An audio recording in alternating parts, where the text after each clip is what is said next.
Most companies say, oh, I don't have anybody here. I'm going to go get a consultant. I'm going to go hire somebody, when they've got that talent right there in the conference room in front of them. So don't make that mistake. Kelly and I can help you.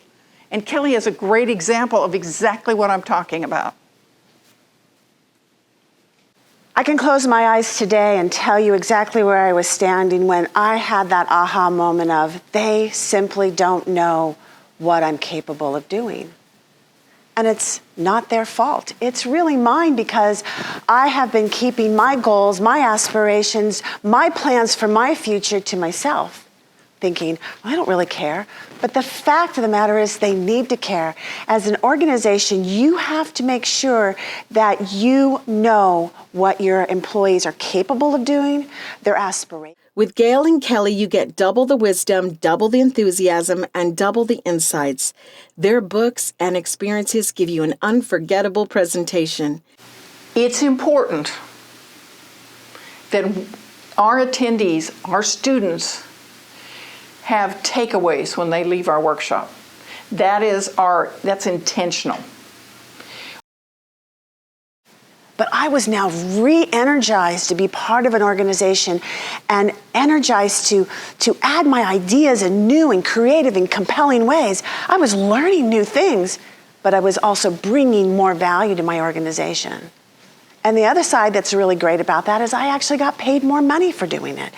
That's a personal benefit to me, but to the company having to go and replace that talent, the onboarding costs, looking for that talent, the lost time, the lost momentum, you don't need to go through that. Let's spend some time and show you how to uncover the value in your own employees. Let us work directly with your employees so they can tap into that and they can be fully available to you and the organization and your clients, hitting on the mission, delivering on the vision. It's a win for everyone.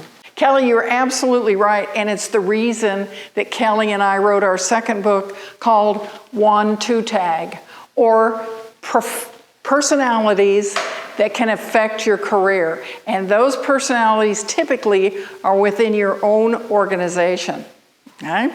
And I'm going to give you just a few that we uncovered, but after decades of working in the business world and seeing those same personalities causing havoc over and over and over again, we decided, okay, we need to let people know, beware. Don't stick your head in the sand and assume that this is going to go away, because it doesn't. It just gets worse, especially when it comes to some of these personalities. And one of those is the bully.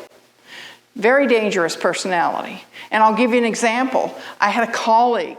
Kelly and Gail share perceptive observations on personalities you work with and how they affect your career, the knowledge, experience, and clarity they have from their corporate positions to working for startups and being entrepreneurs, giving them actionable and distilled insights to share. So that's how you would take this value statement and then position it in, say, a resume or a cover letter, something where you're proving that in fact you've done this, and then you can reinforce that value statement as you're telling that story. Kelly, we're going to say? Well, I would just add to this by saying understanding what your primary value is, what your primary purpose is. Also, when you're looking at not just articulating it, which is the act of communicating that, but it's also where to take this value. When we work with our clients, we need to teach them how to understand the myth of the perfect path. There really is no perfect path, and there are 3 elements to this myth.